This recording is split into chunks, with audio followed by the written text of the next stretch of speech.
Pour améliorer la qualité de votre voix trachéo-œsophagienne, nous allons aborder différents points qui vous donneront des idées d'exercices à effectuer quotidiennement.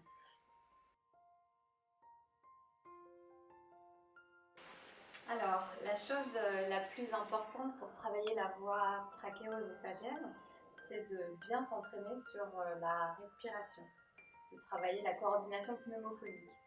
Alors, pour cela, il va falloir avoir une respiration assez basse, c'est-à-dire une respiration, on parle d'une respiration abdominale. Donc, on va avoir la sensation que l'air descend vraiment assez bas, descend jusque dans le bas du ventre. On va avoir normalement le ventre qui se gonfle à l'inspiration et à l'expiration, on va avoir le ventre qui rentre. Donc voilà, si on prend une inspiration assez ample, on a normalement ce ventre qui sort. Et puis après, l'expiration, quand on va vouloir parler, le ventre va tranquillement rentrer. Est-ce que c'est facile pour vous? Oui. On peut essayer de mettre une main sur le ventre, une main, voilà, sur la cage thoracique. Et à l'inspiration, d'avoir cette sensation que le ventre se déploie. Et à l'expiration, voilà.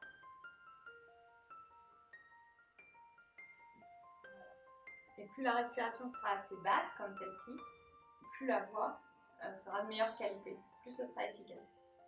Vous aurez des phrases beaucoup plus longues. On va pouvoir faire ça par exemple sur une voyelle, sur un « et ». On va essayer de faire inspire et puis ensuite « et ».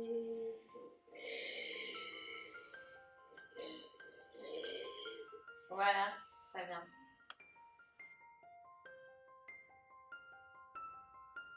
Alors, pour continuer à améliorer cette voix trachéo-œsophagienne, il va falloir tenter au maximum de réduire les tensions et de parler en ayant un corps assez détendu. Cette voix trachéo-œsophagienne, finalement, c'est l'air qui doit faire venir vibrer les tissus. Et pour que ces tissus vibrent, il faut éviter qu'ils soient trop tendus, trop raides. Donc on va essayer de réduire au maximum les tensions au niveau des épaules, du cou, et ça va nous aider à avoir une belle qualité de voix.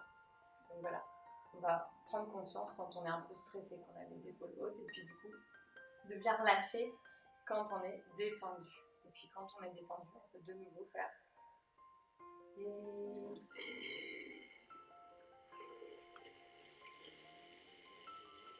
voilà. Donc on essaye aussi d'avoir une posture pas trop crispée et d'avoir le menton assez dégagé. Et on évite d'aller appuyer trop fort sur la cassette, pour ne pas trop engendrer de tension. Alors on y va tranquillement.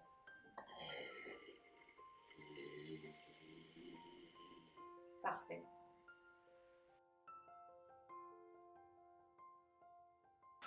Alors la troisième chose pour faire en sorte que cette voix soit jolie et soit confortable pour vous, c'est d'insérer des pauses dans votre discours. Donc voilà, prendre le temps, éviter de se précipiter et d'aller dire tout trop vite. Donc on va essayer voilà, d'intégrer des pauses, ce qui va permettre de reprendre sa respiration à des moments opportuns dans le discours. Donc, par exemple, pour une phrase comme « Ce matin, je suis allée à la boulangerie acheter des croissants pour toute la famille », allez-y, essayez de le dire d'un coup. Ce matin, je suis allée à la boulangerie acheter des croissants pour toute la famille. Voilà, bah c'est ça, vous avez naturellement placé une pause dans votre phrase, ce qui vous a permis de reprendre une inspiration pour de nouveau en faire la fin de la phrase. On peut essayer de la mettre au milieu. Ce matin, je suis allée à la boulangerie pour acheter des croissants pour toute la famille. Ce matin, je suis allée à la boulangerie pour acheter des croissants pour toute la famille. Voilà, comme ça on n'est pas à court d'air quand on intègre des pauses dans ces phrases.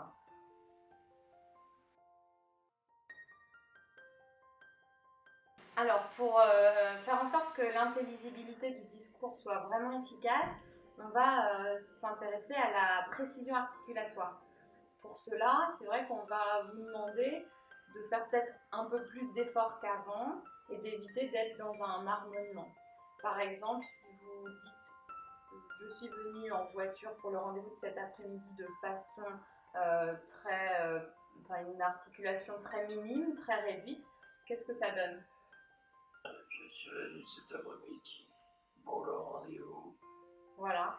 Et du coup, en fait, ce qu'on va vous demander, si vous sentez qu'il y a besoin d'être un peu plus intelligible face aux interlocuteurs, c'est d'être un peu plus précis. Je suis venu cet après-midi pour le rendez-vous en voiture. Exactement, voilà, c'est ça. Il faut vraiment penser un petit peu à amplifier les mouvements de votre articulation sans être dans une exagération un petit peu trop excentrique.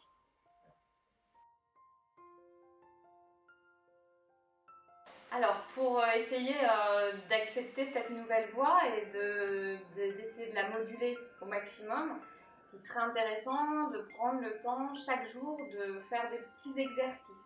Pas longtemps, mais quotidiennement, ce serait bien. Pour sentir cette nouvelle voix dans les résonateurs, pour sentir comment ça se passe au niveau de l'air et voir ce qui vous convient le mieux. Donc par exemple, s'entraîner à faire des gammes. Et, par exemple, on va essayer de monter sur une voyelle, on va essayer de faire A. Voilà. Et ensuite, on va essayer de faire descendre cette note. A. Voilà, de jouer un petit peu sur monter vers les aigus, descendre vers les graves, un petit peu tous les jours pour tenter d'apporter davantage de modulation et d'éviter d'être sur une voix trop monotone.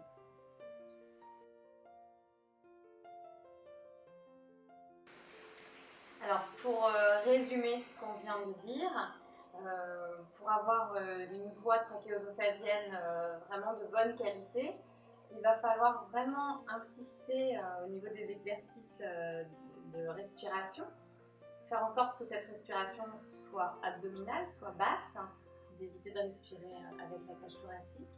Il va falloir essayer au maximum de parler en étant détendu. Ça va être un petit peu plus difficile si on a des crispations. Si on veut essayer de faire des phrases longues, il va falloir penser à intégrer des pauses au milieu de ces phrases et penser à articuler assez précisément pour bien se faire comprendre. Si vous arrivez à vous entraîner de manière quotidienne sur tous ces petits conseils, ça vous donnera vraiment une voix encore plus jolie, encore plus confortable et vous serez plus à l'aise pour faire des longs discours. Et pour finir, c'est vrai qu'on peut penser à donner un conseil sur la main qui va servir à obturer cette ECH. Vous par exemple, c'est vrai que naturellement, la main qui va venir obturer, voilà, c'est votre main gauche et c'est plutôt intéressant parce que vous êtes droitier. Donc Oui. voilà. Qu'est-ce que vous pouvez faire avec votre main droite quand vous parlez? Écrire, téléphoner, Voilà. beaucoup de choses. Voilà, c'est plus facile quand on utilise la main non dominante pour obturer son ECH et comme ça on peut les autres activités on peut les faire avec la main droite pour vous par exemple.